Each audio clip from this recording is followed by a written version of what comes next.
qui l'a amené à me jeter à terre et à profiter du moment où j'étais à terre pour me faire subir une tentative de viol, une agression sexuelle.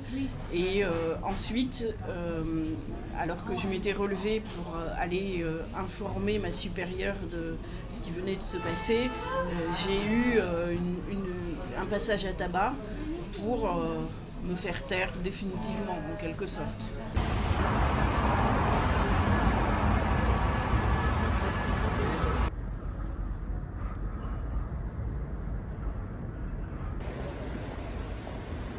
Donc ce sont des chiffres qui sont extrêmement préoccupants et qui finalement ont révélé un tsunami, qui ont provoqué un état de choc, mais qui correspondent à une moyenne basse, puisque finalement, étant donné le nombre de personnes décédées, le nombre de personnes qui n'ont pas parlé, il faut s'attendre en fait à une estimation plus haute dans la réalité.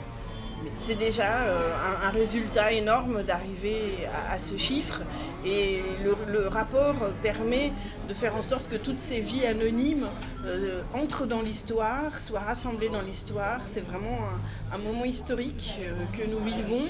C'est la reconnaissance dans ce rapport d'une responsabilité à la charge de l'Église. Et maintenant, la question est de savoir si l'institution catholique va accepter de reconnaître cette responsabilité et comment elle va le faire.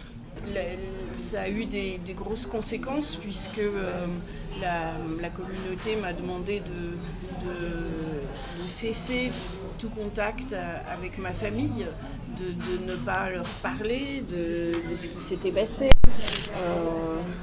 Mais mes parents ont quand même compris, puisqu'il y avait des coups, donc ils ont constaté des ecchymoses, mais je n'avais pas de liberté de parole pour leur expliquer d'où ça venait.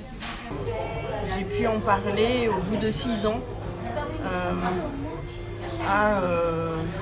alors que j'étais vraiment dans un état de souffrance psychologique dû à ces agressions, et que mon état de santé physique était de plus en plus altéré.